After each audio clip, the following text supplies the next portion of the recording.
Hello, I'm Jess, Assistant Director at Saline District Library, and welcome to the Freaky Friday Spooky Reads mini podcast. This week I'm talking to Dave, one of our library assistants.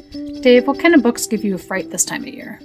Well, generally speaking, I like my books to frighten me year-round. This time of year just heightens the atmosphere for it, but I am a horror and sci-fi guy to my heart. You're 24/7 creepy? 24/7 creepy. Right now, I am reading a compilation of short stories. The title is The Beast You Are by Paul Tremblay.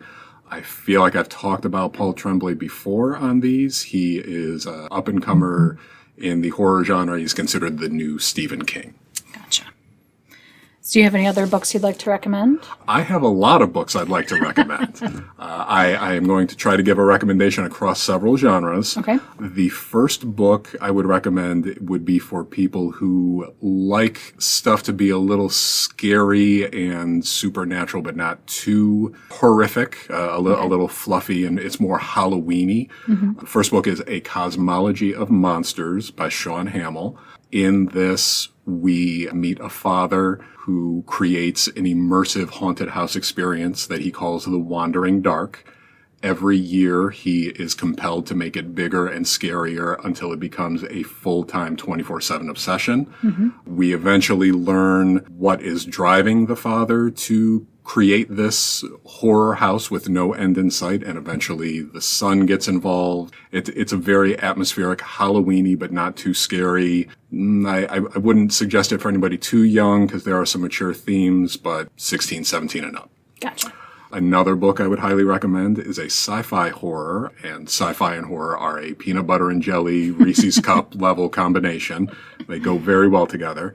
The Deep by Nick Cutter. It is the only book inside of 25 years that has literally given me nightmares.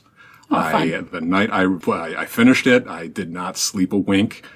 In The Deep, humanity is affected by a plague called the Gets, short for the Forgets. Starts off slowly until everybody becomes pretty much a forgetful zombie.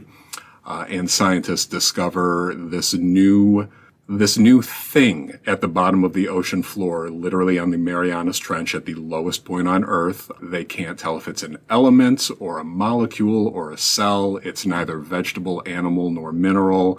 So this book changes genres from sci-fi horror to Lovecraftian horror. There is a kidnapping subplot, so it's got thriller elements in it. Not for the faint of heart. Again, okay. I am 24/7 horror, and this messed with my sleep.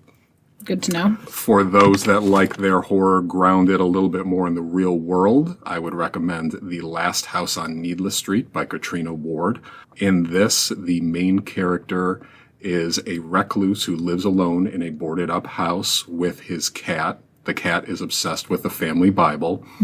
They are. Yeah, as they tend to be. And it's a black cat too. So that black cat obsessed with the family Bible. Complete recluse, just sits at home with his cat, drinking in front of the TV, and when his daughter comes over, she's not allowed to go outside or interact with anybody.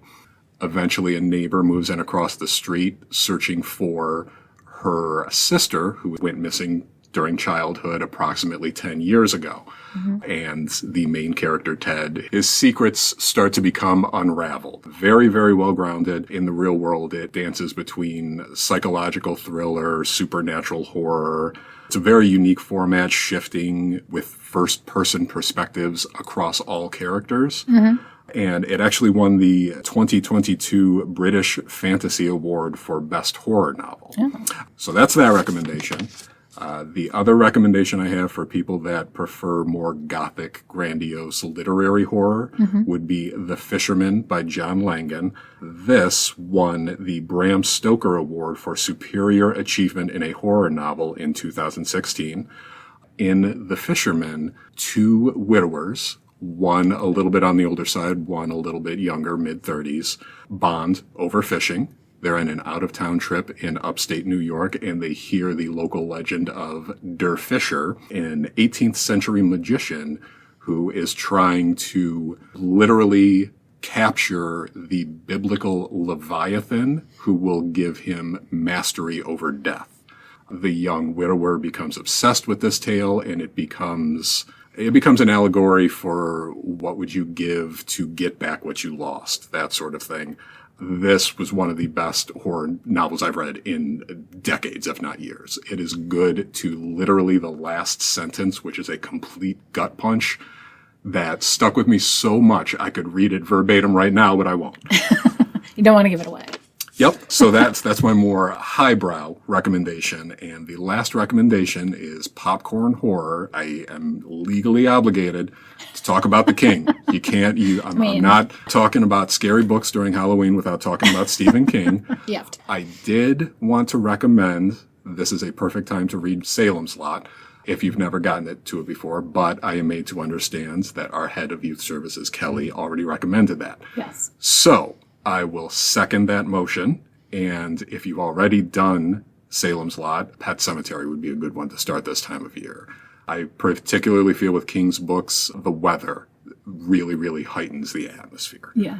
And, that also features a creepy cat named Church. Amazing. They're creepy cats, and creepy cats in churches and Bibles is the prevailing theme. I did not even put that together. All right. Well, thank you for sharing, Dave. Join us every Friday in October to hear the staff's favorite haunting reads. And don't forget to sign up for the Great Fall Read for a scary good time this October.